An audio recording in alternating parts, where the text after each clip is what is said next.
welcome back to another episode of the We Seek Wisdom podcast. We are here in the front room of Dr. Garlock's house, and we have our special guest with us again, his daughter, Shelly Hamilton. Hello. We are very honored to have her along as we talk about music that she and her husband, Patch the Pirate, Ron Hamilton, have written through the years, especially Christmas music as we're releasing it here around Christmas time.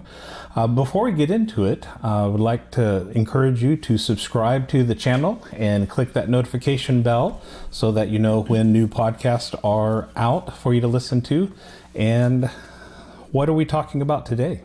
Well, to me, this is very exciting because so seldom do you get to hear the people who actually wrote the music talk about it. Yes. You hear other people write about it. But we got Shelly right here, Ron Hamilton's in the next room, and we're talking about the music that they wrote and what they were thinking, how God worked it out for them to write it, and how it all came together. And that should make it exciting for all you listeners. Oh, yes. On Shelly's Facebook and on ours as well. So today we come to a Christmas carol called Born in a Manger. It was also in Born to Die. It's a unique combination of three elements. Number one, the birth of Christ. Number two, his life on earth. Number three, our individual dedication to him. The chorus combines all three of these elements. Ron summarizes the story of our Savior's leaving his heavenly surroundings, coming to earth, being born as a little baby, living humbly as the Son of Man that he was loved to be called, dying a cruel death as a sacrifice for whosoever will, and accepting our love for him because he so loved us in leaving his throne at Fort Calvary. All thoughts brought together in this one short melody. Boy, that's fascinating. Interesting to note is that most composers don't write the lyrics and the music. Ron has been able to do both. This ability is unique. I remember taking the Christmas carol Born in a Manger after Ron wrote it. And I distinctly recall how long it took me to arrange the music into different keys and their modulations, write the choral parts, chord progressions, and all with a piano accompaniment. I was sitting in the back of our travel lodge at the portable synthesizer during the winter months. A small space heater was keeping my hands in infant Jonathan's playpen area warm. I carefully massaged the piano intro, all the key changes, and the vocal parts. The finalized task took me a week to complete. I was astonished I could spend that long tweaking one choral arrangement, but 1 week is what it took. Shelly, I'm so glad you can tell this.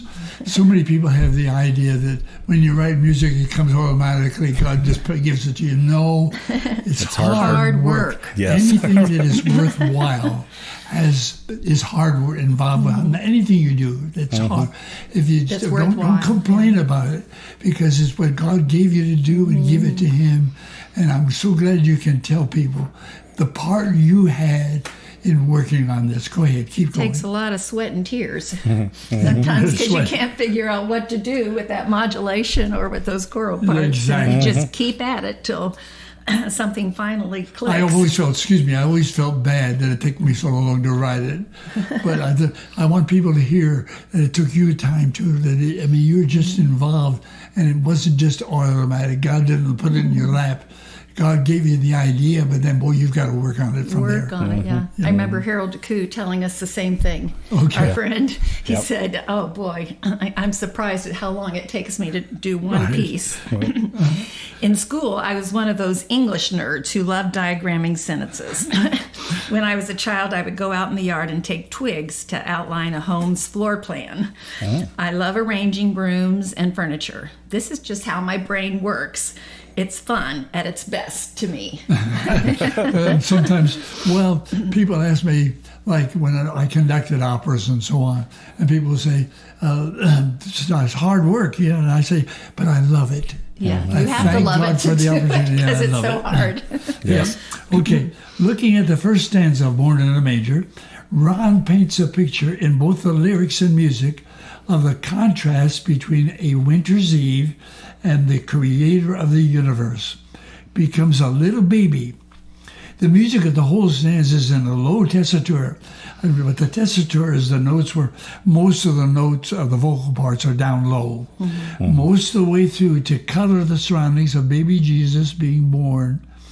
In the second stanza, the same low tessitura paints the same surroundings he faced here on the earth.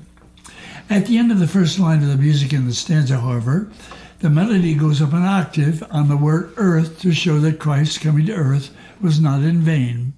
His coming to earth fulfilled God's purpose to save mankind. Show us that, Shelly. Okay.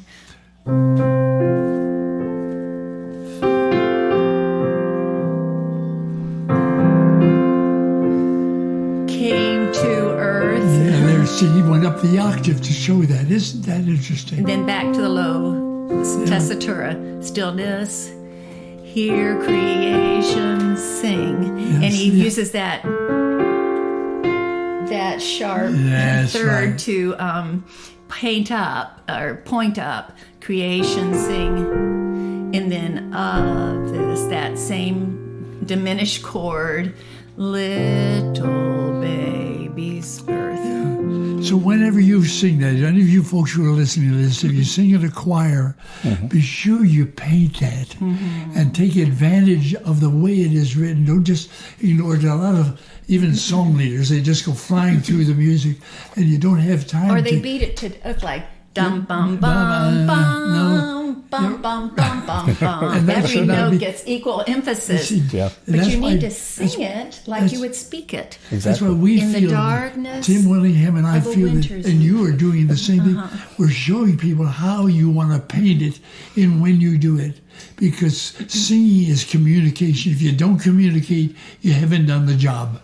And it's if you give each syllable equal emphasis, it just becomes pedantic and not musical. You want it to express the meaning in the best way possible. Okay. Yep. So Very go good. ahead, Shelly. We must remember that Ron was only 29 years old when he wrote the music, and I love the lyrics, Ron, that God gave him for this song. In the darkness of a winter's eve, baby Jesus came to earth.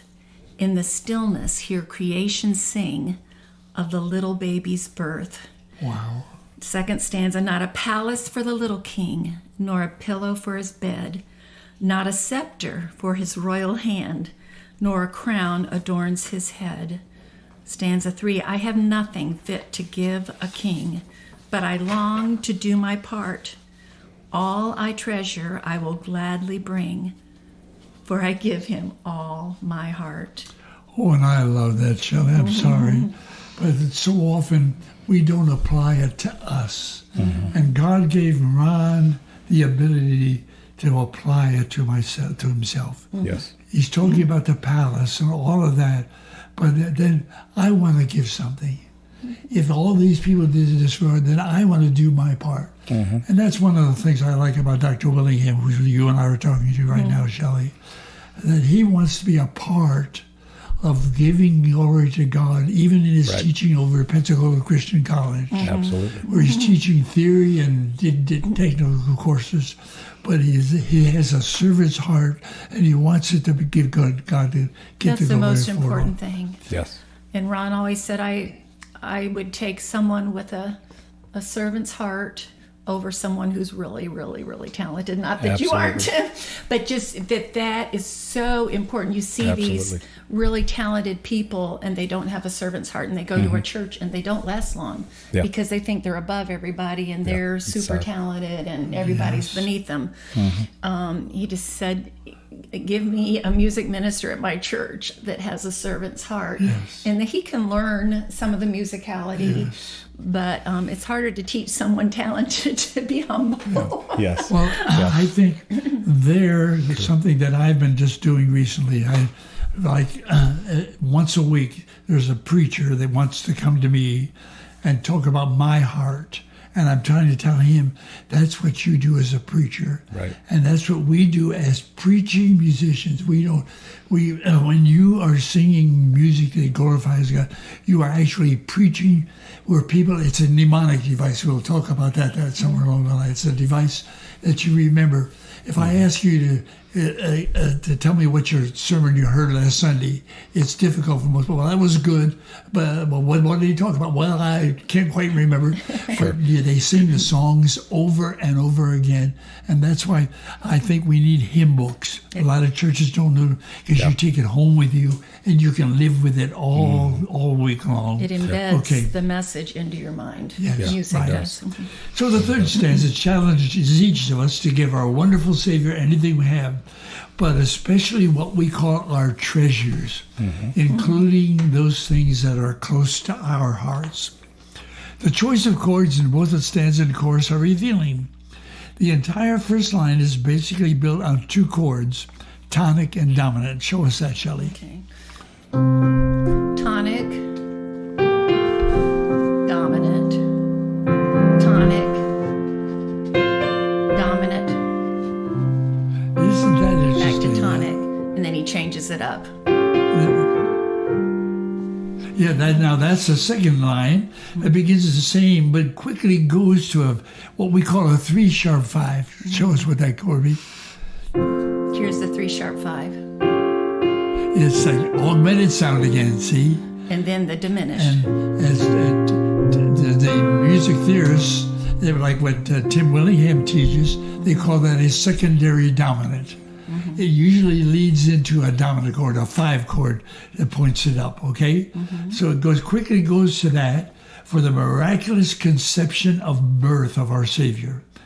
In this case, the descending interval of a 6 in measure 7 paints the antithesis of the massive, awesome creation announcing the tiny baby's birth. Can you show us that, where that comes, Shelly, on that point in measure 7? Okay, that one, baby's birth. Yeah, right there.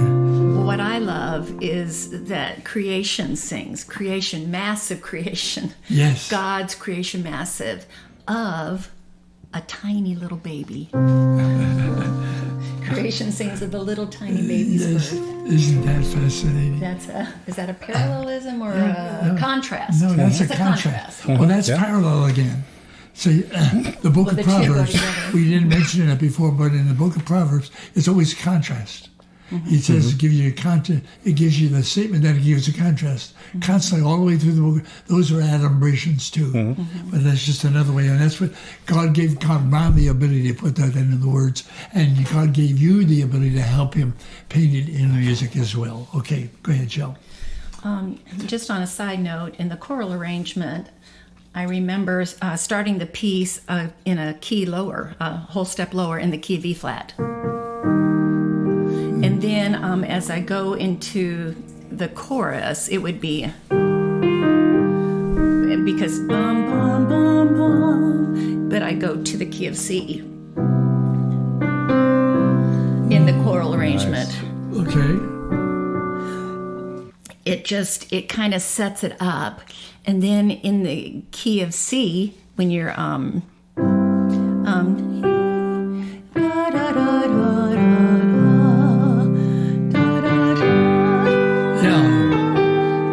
no, just goes. Then it goes up.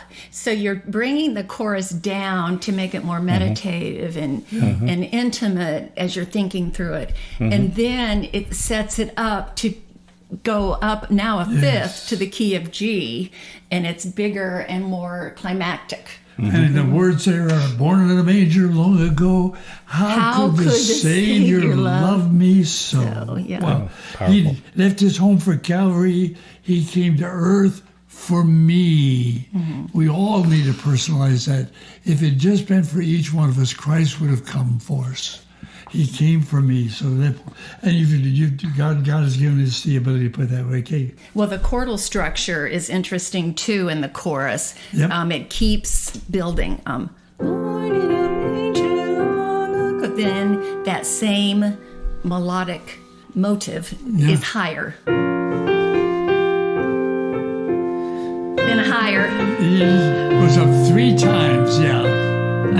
Yeah, it's a motif that Ron uses, and Ron's melodies are so memorable. They're simple, but memorable, and part of it is because he just keeps it simple. He takes a little motif and then makes it bigger, and then even go higher, and it just stays in your mind. We call that a built-in crescendo. Yes, yeah. Built-in crescendo that's building, and don't ignore that when you're doing it. So a lot of song leaders, they just don't and use it, but each time they can let it build, make it born in a. How could they say put the crescendo in it? Don't ignore it. And if you start the chorus loud, you have nowhere to go. You got so nowhere you've got to go. to bring That's it right. back. Bring yourself in. A little bigger, and then this love, I kept the suspension in. Love me so. That's such a profound adoration. Yes, Adoration? right. Yeah. Love me so, personalized. Yeah. Yep. And right there, you get that little bit of a dissonance there. We should point up in measure 12 on the word love, the non-harmonic tone that is there, the G in the chord. Right. Yes. See, that's there. That's to say, don't miss out on that. You could have just done. And if you're an alto singing in a choir, emphasize that note. Yes. Oh, yes. Yeah. Absolutely. It's a Don't fun do- note for the altos, so It they're is. not. You say, well, just you're Johnny not, I'm not Wonder. important. Yes, you are. Then you need to be aware of And that it put points on that there. up. And then the final two measures of the song leave the listener with the importance of why Christ had to be born in a manger for each one of us. He came to earth for me. Is so personalized. Yeah, and I love Calvary.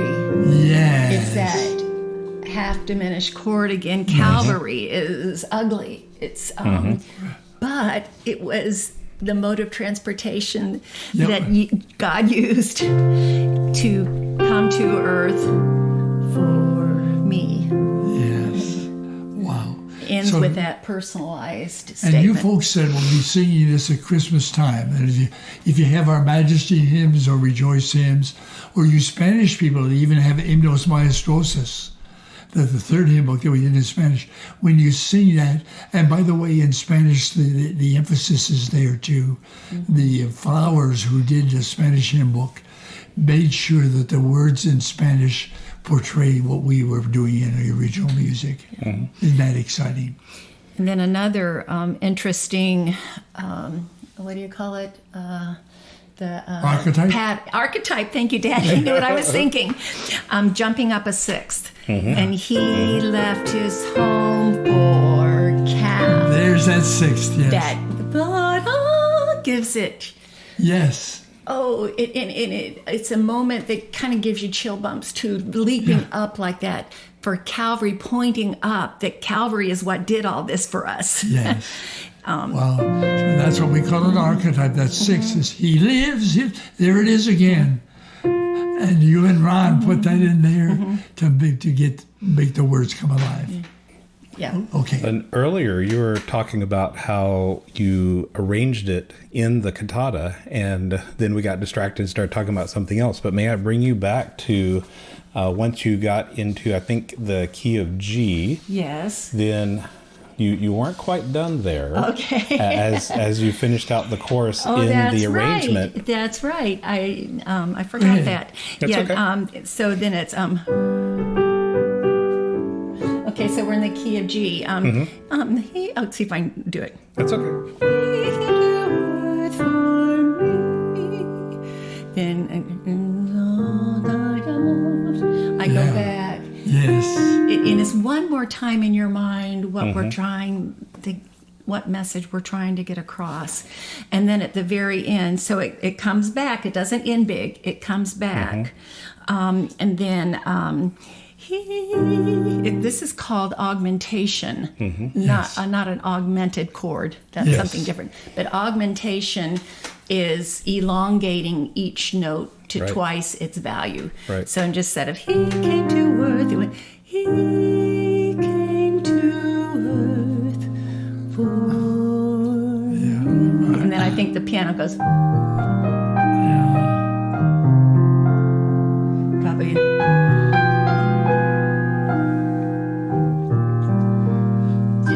during that beginning motif of the chorus. By the way, all good composers, great composers do that. You go back to Bach, that I've been doing a lot of study in Bach. When he wants to paint forever, he uses long notes. Yes, yes. Or eternity, he uses long The notes. long notes, for sure. It isn't accidental. He was thinking. Word painting. Word painting. Exactly. It's all the way through Bach. When he runs a bass line, he's painting that line for a reason. And he uses what we call melismas. Like Handel did that. The melisma, da-da-da-da-da-da-da, keeps going. You see, he's painting a word. Don't ignore it. Yeah. There's a reason for that. Okay. Good. A lot of great insights with Born in a Manger, and I know you've enjoyed the episode as I've enjoyed being able to listen in and learn a bit of behind the scenes and a bit more in depth on the music and how it's written. So if you have enjoyed it, please, as I mentioned earlier, consider subscribing and then click that like button and let other folks in your church and friends you know here and there, let them know about this podcast so that they can enjoy this and receive benefit as well.